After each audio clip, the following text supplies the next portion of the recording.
Don't forget to hit the like button. Be sure to subscribe. Turn on that notification bell so you know when videos drop. Thanks for watching. Help! Help!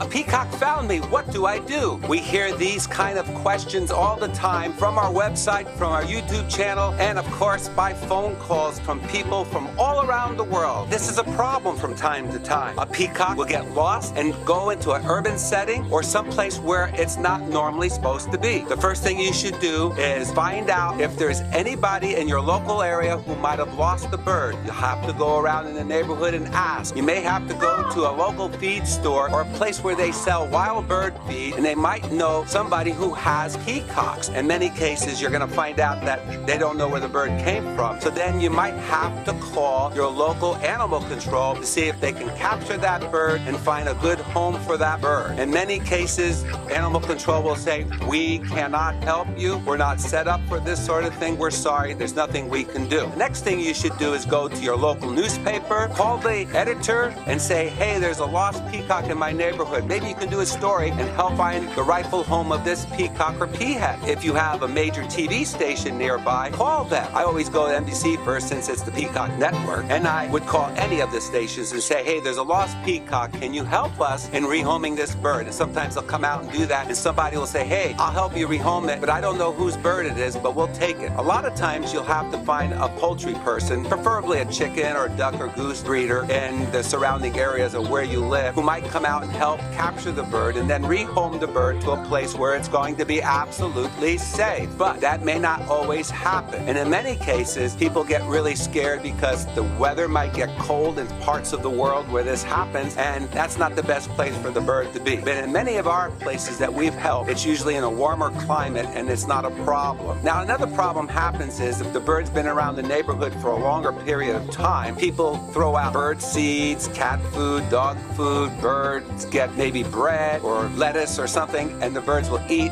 and they'll find a new home. This creates another problem. Some people think it's really cool to have a peacock in their neighborhood. It doesn't belong there, but they think it's cool. Then what happens is some neighbors say, hey, I don't want that peacock here. It's making noise and it's disturbing me. So we got that problem. The best solution to the problem is when a peacock finds you is to try to get it out of the neighborhood and rehome it or back to its rightful owner. That's the best we can offer. If all else fail, we could possibly help, but this falls under our support fee, and we've had many generous people throughout the years who send us donations so that we can help people who have problems such as these. If you feel so inclined to help send a generous donation to us at peafowl.com, this would help us in helping others take care of this problem and get these peacocks to their rightful home or to a new home. Again, you can go to peafowl.com or you can contact us through our YouTube page or call us and we'll be able to help you. But we also are looking for those donations so we can do that. We don't have funding, and it's always welcome to have help from others in the community who have these problems. So that's the story. When a peacock finds you, the best thing to do is get some help. Thanks for viewing. Order the Wacky World of Peafowl books at peafowl.com.